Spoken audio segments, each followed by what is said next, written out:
देखिए हम लोग आज पढ़ेंगे अर्थमेटिक मीन और इसमें कुछ फार्मूला बताएंगे, जिसको पढ़ने के बाद जो है ये क्लास 11th का अर्थमेटिक मीन का क्वेश्चन जो है आसानी से बनेगा। इसलिए हम लोग ध्यान देंगे, बोर्ड पर जो बता रहे हैं उसको हम ध्यान से सुनेंगे, समझेंगे, क्वेश्चन आसान हो जाएगा। चलिए आते हैं board.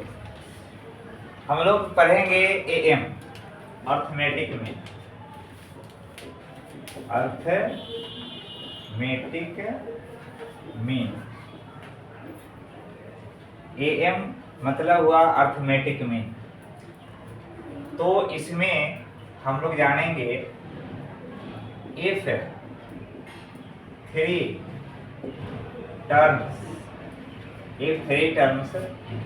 A B C are in AP, यदि 3 terms A B C are in AP, यानी कि ए बी सी अगर एपी में है, देन मिडिल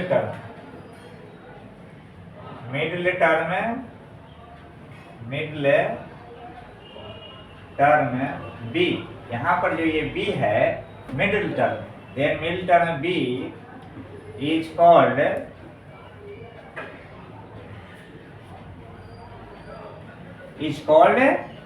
एम। देखिए मिडिल टर्म में जो बी है उसको एम कहते हैं।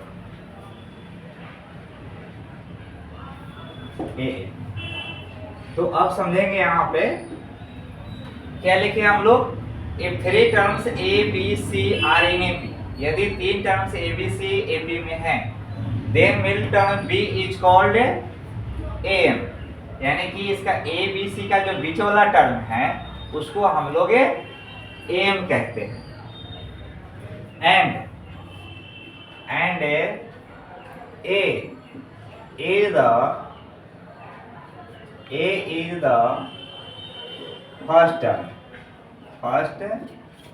Term and B is the third term. यहाँ बी सी है तो यहाँ सी लिखेंगे, and C is the third term and C is the third term. It is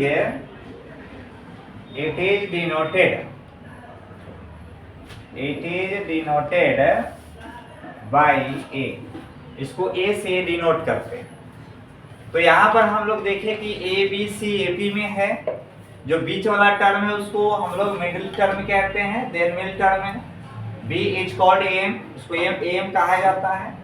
first term हो गया एंड फर्स्ट टर्म में ए हो गया, थर्ड टर्म सी हो गया। इट इज डिनोटेड बाई ए। अब देखिए इसमें जो है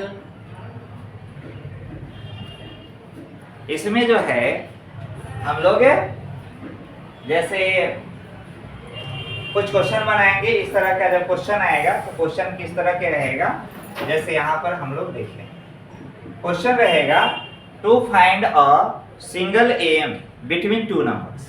क्वेश्चन कैसा रहेगा, to find a single M between 2 numbers. तो यहाँ पर लिखेंगे to find a single M between 2 numbers. ये क्वेश्चन रहेगा, किस टाइप का रहेगा, क्वेश्चन रहेगा to find a single M between 2 numbers. अब इसको बनाने के लिए हम लोग मान लेंगे, क्या मानेंगे, let A B a single A M between 2 numbers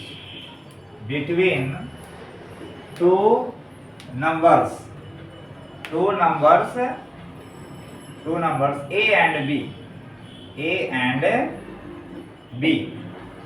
तो यहाँ पर क्वेश्चन था कि 2 नंबर के बीच में सिंगल एम ज्ञात करें। तो इसको निकालने के लिए हम लोग क्या किए, मान लिए कि ए जो है कैपिटल ए जो है ए और बी के बीच का ये सिंगल एम है। ये जो ए है कैपिटल ए, ये सिंगल एम है, क्या है, ए और बी के बीच में। तो by by definition. By definition, definition से हम लोग जानते हैं कि डिफिनीशन क्या है। एपी का यहाँ पर क्वेश्चन, इसका डिफिनीशन क्या है कि एबीसी तो ये एपी में है, तो डिफिनीशन के अनुसार क्या होगा, यहाँ पर जो है ए बी आर इन एपी, ये डिफिनीशन के अनुसार A B are in AP, ये एपी में होगा। जब ये एपी में है तो क्या रूल है इसका, सेकेंड टर्म में से फर्स्ट टर्म को घटाते हैं, फिर थर्ड टर्म को सेकेंड टर्म से घटाते हैं, तो ये कॉमन डिफरेंस निकलता है। तो ये तो कॉमन डिफरेंस क्या होगा, इक्वल होगा। तो यहाँ क्या करेंगे हम लोग, जैसे सेकेंड टर्म ए हो गया, ए में से ये घटाएंगे फर्स्ट टर्म, फिर थर्ड टर्म बी हो गया, उसमें से घटाएंगे सेकेंड टर्म। अब ये माइनस ये इधर आएगा तो ए प्लस ए हो जाएगा, ये माइनस में ए है, इधर जाएगा तो प्लस में हो जाएगा ए प्लस बी, तो ए और ए जोड़ेंगे तो 2a हो जाएगा, ये ए प्लस बी हो जाएगा। ए छोड़ेंगे तो क्या होगा, ए प्लस बी बाई 2। ये जो फार्मूला निकला a equal to A plus B by 2, ये अर्थमेटिक मीन सिंगल एम का फार्मूला है। एम किसका फार्मूला है, सिंगल एम का। अगर ये क्वेश्चन रहेगा कि to find a single M between two numbers, दो नंबर के बीच में सिंगल एम निकाले, तो ये फार्मूला, इसी फार्मूला पर हम लोग बनाएंगे तो ये सॉल्व हो जाएगा क्वेश्चन। ठीक है, इस क्वेश्चन को लिखने के बाद हम लोग क्या है कि एक क्वेश्चन और सिद्ध करेंगे। ठीक है, तो यहाँ पर समझ में आ गया क्या है। अब इसको हम लोग मिटा सकते हैं, मिटा करके फिर एक क्वेश्चन हम लोग बनाएंगे। ठीक है, तो अब इसको मिटाते हैं। समझ गए क्या है, इसमें क्या है कि ये थ्री टर्म्स है, A B C are in A P, then middle term b is called am and a is the first term है, a एंड जो है इसमें फर्स्ट टर्म है। यहाँ पर समझेंगे कि and a is the first term, a is the first term मतलब a जो है प्रथम पद है, एंड यहाँ पर c is the third term, c क्या है तीसरा term, it is denoted by a और इसको a से डिनोट करते हैं। तो to find a single M between two numbers, let A B a single M between numbers A and B, A और बी के बीच का ये ए जो है सिंगल एम है। बाय डिफिनेशन परिभाषा से क्या है, ए B are in A P, तो इसको हम लोग हटाए तो a minus A is equal to B minus A किए, तो ये a इधर आ गया तो a plus a is equal to a plus b हो गया, तो 2a is equal to a plus b, a is equal to a plus B by 2 हो गया। ठीक है, तो इसको लिखेंगे। तो अभी हम लोग लिखे हैं am कैसे निकालना है, उसका फॉर्मूला हम लोग निकाले हैं। अब हम लोग जानेंगे to find NAMS between two numbers. जैसे दो नंबर के बीच में जो am की संख्या है वो कैसे निकलेगा उसके बारे में जानेंगे। क्वेश्चन है टू फाइंड NAMS between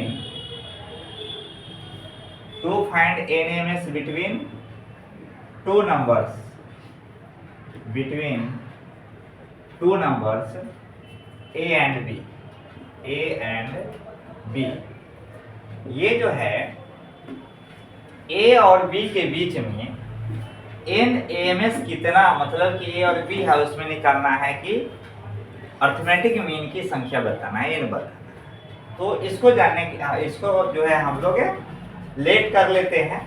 जैसे मान लिए कि A1 A2 A3 dot dot AN B N AMS between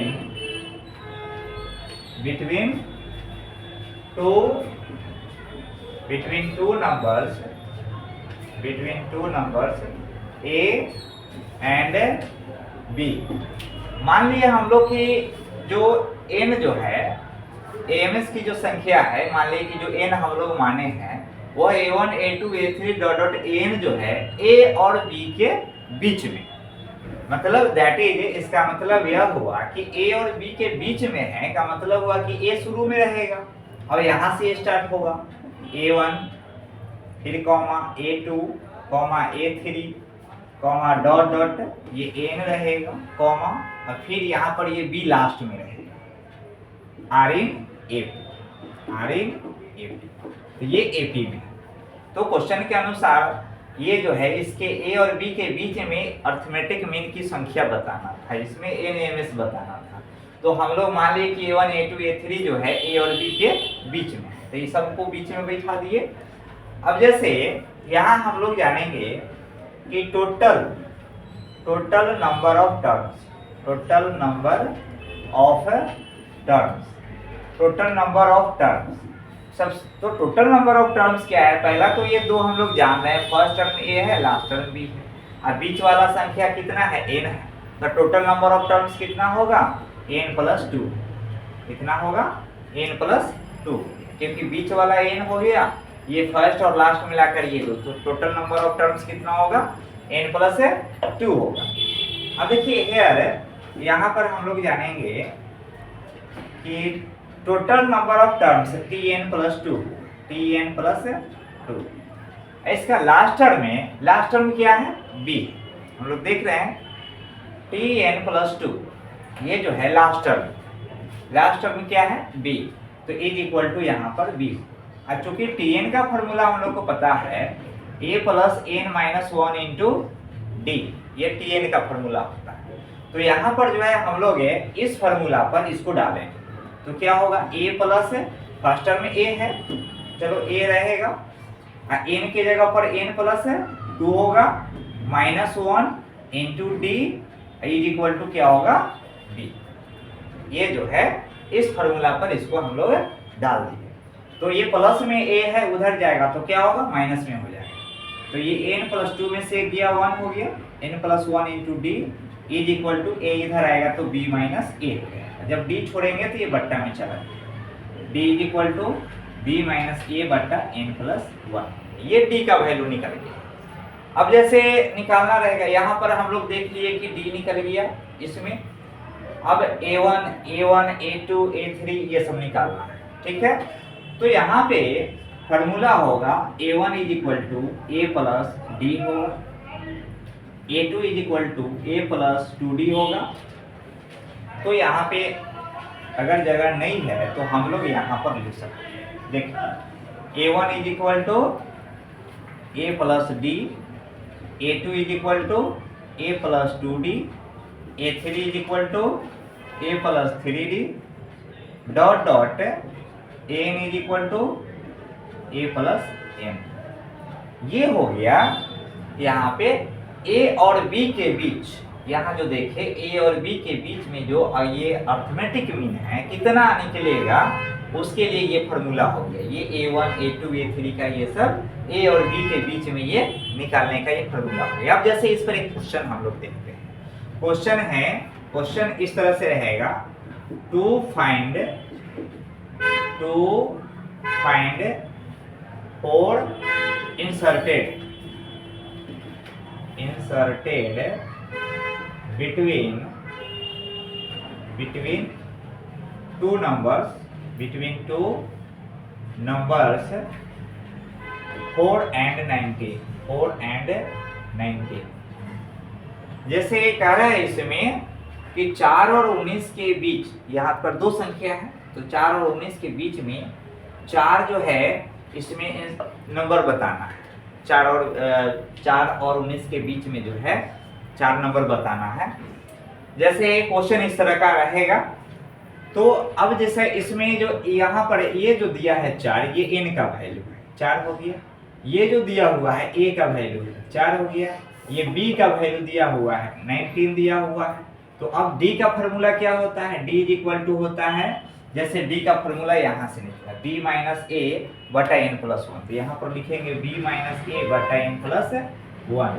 तो b का वैल्यू क्या है इसमें? 19 है, माइनस a का वैल्यू 4 हो गया, n प्लस 1 n 4 है तो ये 4 प्लस 1 हो गया। 19 में से 4 गया 15, 4 1 5 कट के कितना आएगा? 3। तो ये हो गया 3 हो गया।